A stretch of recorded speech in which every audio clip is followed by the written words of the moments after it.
नमस्कार, मी अश्विन बापट. फ्लॅशबॅकच्या आजच्या एपिसोडमध्ये आपल्या सगळ्यांचं मनापासून स्वागत. हिंदी चित्रपटसृष्टीत अनेक मराठी जनांनी आपल्या कामगिरीने आपला स्वतंत्र असा वेगळा असा ठसा उमटवलाय आणि अनेक चित्रपट रसिकांची मनं जिंकलेत. आणि त्यातलंच एक अतिशय मोठं आणि आदराने घेतलं जाणारं नाव म्हणजे ज्येष्ठ चित्रपट निर्माते, दिग्दर्शक आणि ज्यांनी अभिनयाची देखील चुणूक दाखवलेली आहे असे शांताराम वणकुद्रे अर्थात व्ही शांताराम.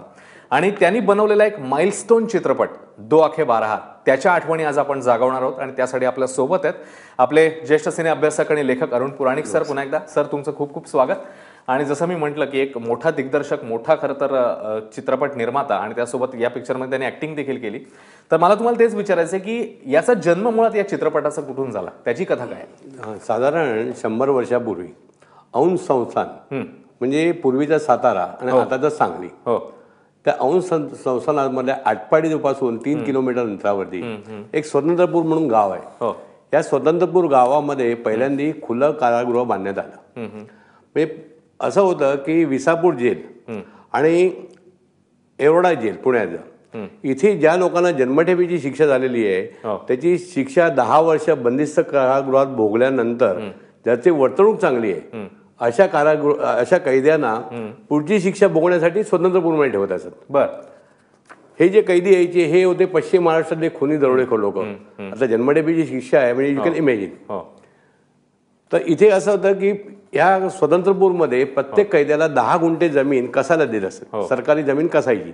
तिथे धान्य भाजीपाला पिकवायचा आणि आटपाडीच्या आठवड्याच्या बाजारात नेऊन तो विकायचा आणि त्याच्यावरती गुजराण करायची. शेवटची 2 वर्ष शिक्षेची संपतानाची ह्या कैद्यांना आपल्या मुलाबाळांसकट तिथे राहायला परवानगी होती. आणि ह्या कारागृहाचे जेलर होते काझी साहेब. हा जो सिनेमा आहे ह्या काझी जेलरवरती बेतलेला आहे. आता कसं आहे की या जेलमध्ये 20 कैद्यांची सोय होती, 20 खतरनाक कैदी आणि 1 जेलर. आता त्या काळात विचार करा की बंदिस्त आयुष्य जगलेले, ज्यांचं मानसिक तणावात वाढलेली कैदी, त्यांना असं खुल्लं सोडणं धोक्यादायक होतं. पण खुल्लं कारागृहामध्ये ते पळून जायची शक्यता होती. बरं, या कैद्यांच्या जीवाला धोका आणि तिकडच्या गावकऱ्यांच्या जीवाला धोका, बरोबर, त्यांची भांडणं कटकटी, हा मोठा प्रॉब्लेम होता. तरी हे जे काझी जेलर होते त्यांनी या कैद्यांवरती मुलासारखाच पुत्रवत प्रेम केलं. त्यांचा विश्वास जिंकला, त्यांच्यात माणुसकी निर्माण केली आणि कैद्यांनी त्यांना भरपूर मान दिला. त्यामुळे काय झालं, काझी जेलरमुळे त्या स्वतंत्रपूर गावात आटपाडीमध्ये कैद्यांना मानाने जगता आलं. आणि काझी जेलरची जी त्यांचा आदर आणि त्यांचं नाव एवढं झालं की अख्ख्या नुसत्या त्या परिसरात नाही तर अख्ख्या आटपाडी तालुक्यात. आणि ही कथा, ही घडलेली सत्य घटना गदी माडगुळकरांनी व्ही शांताराम सांगितली. आता माडगुळ गाव आहे हे आटपाडीच्या शेजारीच आहे. हा जो खुलं कारागृह आहे तिथे माडगुळकर राहत होते. ते सगळ्या सांगितल्यानंतर व्ही शांताराम सांगितलं ह्याच्या आधी पटकथा लिहा. आता पटकथा लिहिताना तिथे 20 कैदी आहेत. शांतारामने त्याचे 2006 कैदी केले.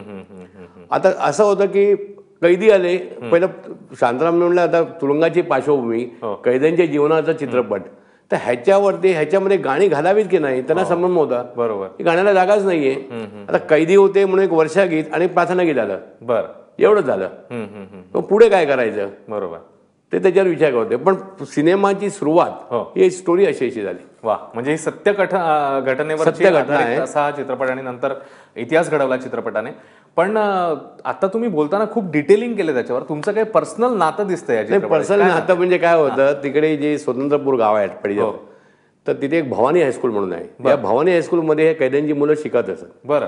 आणि माझे आजोबा PS कुलकर्णी त्या शाळेत हेडमास्टर होते. बरं. माझी आई त्या शाळेतून पास झालेली आहे आणि मी लहानपणापासून ते बघितलेलं आहे, त्यामुळे मला थोडंसं डिटेल्स माहिती आहे. आता कसं झालं की 1 जेलर आणि 6 कैदी ह्याच्यावर व्ही शांतारामला नाव सुचलं दो आंखें बारहा. वा, हे शांतारामचं डोकं आहे. क्या बात आहे. तर त्याच्यामध्ये जसं सरांनी सांगितलं की या सगळ्या कैद्यांचं एक जीवन आणि त्याला एक मला वाटतं एक सामाजिक आशय किंवा सोशल टच देण्याचा हा प्रयत्न. आता तुम्ही वर्षागीत आणि प्रार्थना गीताचा देखील उल्लेख केला. ते प्रार्थना देखील खूप लोकप्रिय झाली होती, खास करून म्हणजे आपल्या देशाबाहेर देखील ती गायली जायची. तर त्याच्याबद्दल काय सांगाल? हे मालिक तेरे बंदे हम, हे प्रार्थना गीत आणि त्याची चाल दोन्ही, हा भरत व्यास जे गीतकार आहेत त्यांचा कल्पना आविष्कार होता. म्हणजे जरी वसंत देसाई संगीतकार असले तर हे चाली सकट आणि गीत हे भरत व्यासला क्रेडिट झालं त्याचं. तर ह्याच्यामधला भाव, त्याचा शब्दार्थ, त्याची चाल हे इतकं टचिंग आहे की गाणं ऐकल्यानंतर तुम्हाला कळेल की जेलरचा गद्य गंभीर आवाज, त्यानंतर कैद्यांचा कोरस, जाडा भरडा आवाज कैद्यांचा, मंद्र सप्तकात ते गात आहेत, आणि खिलौनवालीचा वरच्या पट्टीतला आवाज, आणि ते लतानी गायलंय आणि तिने घेतलेले आलाप, त्याच्यामुळे हे गाणं सुश्राव्य आणि वास्तववादी झालेलं आहे. वा, क्या बात आहे. ज्याचा उल्लेख आता सरांनी केला ते गाणं आता आपण ऐकणार आहोत. हा, त्याच्या आधी हे जे गाणं आहे ह्याच्यामध्ये वसंत देसाईने एक स्पेशल ठेका आणला. दिन त्रक धिंदा तीन त्रक तिंदा हा केरावाचा वेगळा ठेका या गीताला आहे. बर. त्याच्यामध्ये ह्या पिक्चरमध्ये व्ही शांतारामने सुद्धा गाणं गायलेलं आहे. बरं. पण त्याची रेकॉर्ड निघालेली नाहीये. शांतारामने जरी पडद्यावरती गायला असेल तर तो आवाज एका बंगाली कलाकाराचा आहे.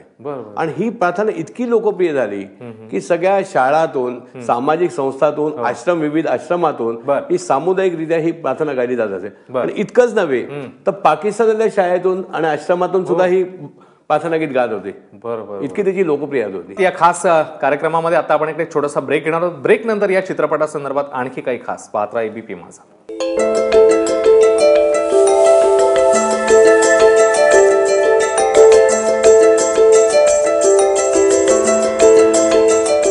ब्रेक नंतर फ्लॅशबॅकमध्ये आपल्या सगळ्यांचं पुन्हा एकदा स्वागत. व्ही शांताराम यांचा सुपरहिट चित्रपट 2 आंखें 12 त्याच्या आठवणी आज आपण जागवतोय. आपल्यासोबत ज्येष्ठ सिने अभ्यासक आणि लेखक अरुण पुराणिक सर आहेत. ब्रेकपूर्वी सर तुम्ही या पिक्चरमधल्या एका खिलौनेवाली या कॅरेक्टरचा उल्लेख केलेला होता, तर त्याच्याबद्दल आम्हाला सांगा, कारण ही सत्य घटना आहे आणि मला वाटतं हे कॅरेक्टर आहे हे काल्पनिक आहे. गदी माडगूळकरांनी याची पटकथा लिहिली. ती पटकथा अत्यंत वास्तववादी होती. खिलौनेवाली ही काल्पनिक व्यक्तिरेखा स्वतः व्ही शांताराम यांनी निर्माण केली. बरोबर. आणि ती व्यक्तिरेखा निर्माण केल्यामुळे लताच्या 4 गाण्यांना सुयोग्य जागा मिळाली. ही व्यक्तिरेखा चांगली साजरायची नाहीच आहे. तुम्ही तिचा ड्रेस बघितला, हावभाव बघितले, चालणं बोलणं बघितलं, हे नाहीच आहे. ती खिलौनेवाली एक कोका म्हणून वाद्य वाजवते. कोका म्हणजे काय, एक लाकडी खेळणं आहे, त्याला एक तार असते आणि बोनी ते वाजवलं जातं. बरोबर. आणि त्या कोका ह्या वाद्याचा आवाज गजानन कर्नाड यांनी व्हायोलिन वरती काढलेला आहे. बर.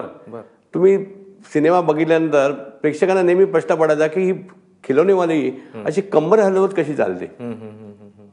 तर कोणीतरी विचारलं, आता विश्वास ठेवा न ठेवा, विचारल्यानंतर चौकशी केली तर असं कळलं की त्या काळामध्ये नायगरा पिक्चर आला. आणि त्या नायगरामध्ये मेरिलिन मेनरो अशी चालत होती. बरोबर. संध्या बाईनी ते मेरिलिन मेनरोचं चालणं बघून तशीच चालली असं म्हणतात बाबा. बर. या चित्रपटामध्ये देखील म्हणजे व्ही शांताराम यांचा टच त्यांच्या प्रत्येक चित्रपटामध्ये आपल्याला दिसतोच, याच्यामध्ये देखील तो जाणवतो. तो त्याच्याबद्दल काय सांगाल? नाही, काय आहे टच बद्दल, मुळात सिनेमा ही हलते चित्राने कथा सांगण्याची कला आहे. आणि व्ही शांतारामना चित्रकलेचं प्रचंड ज्ञान होतं. त्यामुळे प्रत्येक फ्रेम ही ह्याच्यावरती पडद्यावरती कशी दिसेल ह्याचा ते विचार करत. वा. तुम्ही ह्याच्यात बघितलं त्यांचा प्रत्येक क्षणोक्षणी त्यांचा टच जाणवतो. एक बंद असलेला दरवाजा तुरुंगाचा, त्याच्या बंद लागलेला कुलूप, बरोबर, कैद्यांचे येणाऱ्या कल्पना, त्या कॅरेक्टर्स आहेत. तर हे सगळं करत असताना त्याच्यामध्ये एक लोरी आहे या पिक्चरमध्ये, मै जागू तू चुप सो जा म्हणून. तर अण्णांनी वसंत देसाईंना बोलवलं. ते म्हणाले, बघ हे जी लोरी असली तरी इतर चित्रपटात लोरी असते तशी नको आहे, याला वास्तवाचा स्पर्श पाहिजे. त्याच्यामुळे खिडकीची एक कडी आहे ती वाऱ्याने आपटते. तर तो खिडकीच्या कडीचा आवाज त्या गाण्यातल्या समेसाठी घ्या, ही सूचना त्यांची. गाणं आपण बघणार आहोत. तर ती जी कडी वाजते तो कडीचा आवाज आहे, तो वसंत सामंत म्हणून कलाकार होते. वसंत सामंतने पाईप तरंगावर आवाज काढलाय. आणि ह्याला जी साथ दिली आहे ती चायनीज ब्लॉकची साथ आहे गाण्याला, आणि ती भुर्जिकाने वाजवली. कार्यक्रमाची सांगता करताना मला तुम्हाला तेच विचारायचं की त्या काळात त्या अर्थी खूप वेगळा चित्रपट, म्हणजे तुरुंगाची पार्श्वभूमी, कैदी, जेलर, त्यांच्यातलं मग रिलेशनशिप आणि त्याला असलेला एक सामाजिक आशय. तर मग प्रेक्षकांनी हा कसा स्वीकारलेला, कसं स्वागत केलं? कारण खूप हिट गेला होता पिक्चर. बघा, कोणत्याही बड्या कलाकारांशिवाय फक्त चाकोरी बाह्य कथा वेगळीच होती. त्याच्यामध्ये उल्हास आणि बेम व्यास यांचा अभिनय, अप्रतिम अभिनय केला कैद्यांनी. संगीत खिलौनवाली संध्या यांच्यावरती हा चित्रपट चाललेला आहे. हा चित्रपट मुंबईच्या ऑपेरा थिएटरला लागला होता आणि तिथे तो 60 आठवडे चालला. राष्ट्रपतींचं भारतीय चित्रपटाला सर्वोत्कृष्ट चित्रपट भारतीय भाषेतला त्याचा प्राइज, त्याचा हे पुरस्कार ह्या चित्रपटाला मिळालाय. तसंच बर्लिनमध्ये जो इंटरनॅशनल फिल्म फेस्टिवल झाला त्याच्यामध्ये सुद्धा या पिक्चरला पुरस्कार मिळाला. पण मला सगळ्यात वेगळं वाटतं जेव्हा शूटिंग याचं चालू होतं आटपाडीला, तेव्हा गावकऱ्यांचा विरोध होता की ही कैदी आमच्या गावात कशाला, जेव्हा कारागृह बांधलं. पण नंतर सिनेमात त्याचं नाव स्वतंत्रपूर आहे, सिनेमात त्याचं नाव आझाद नगर केलंय. मजा म्हणजे हा पिक्चर आल्यानंतर ते स्वतंत्रपूर गाव आहे आटपाडीला, ते प्रेक्षणीय स्थळ बनलं. बरोबर, लोकांची गर्दी व्हायला लागली. हा, लोक ते गाव बघायला कुठे झालं, त्या गावाची पॉप्युलरिटी वाढली. आता काय झालं, आजही तुम्ही तिथे गेलात तर त्या सिनेमात दाखवलेली कैद्यांची बैलगाडी बघायला मिळते. काझी मास्तरांना लोक भेटायला यायचे. पण दुर्दैवाने 20 वर्षापूर्वी काझी मास्तरांचं निधन झालंय. पण इतका फरक पडला त्या ह्याच्यामुळे, आणि हे छोट्याशा गावाचं नाव अख्ख्या भारतात गेलं. आणि जसं आंतरराष्ट्रीय पुरस्कार देखील मिळाला. खरंय. आणि त्याच चित्रपटाची ही आठवण किंवा किंवा तो काळ जिवंत करण्याचा हा एक प्रयत्न होता. खूप खूप धन्यवाद सर या सगळ्या माहितीबद्दल आणि विश्लेषणाबद्दल. तेव्हा या खास कार्यक्रमामध्ये फ्लॅशबॅकमध्ये आजच्या एपिसोडमध्ये इकडेच थांबतोय.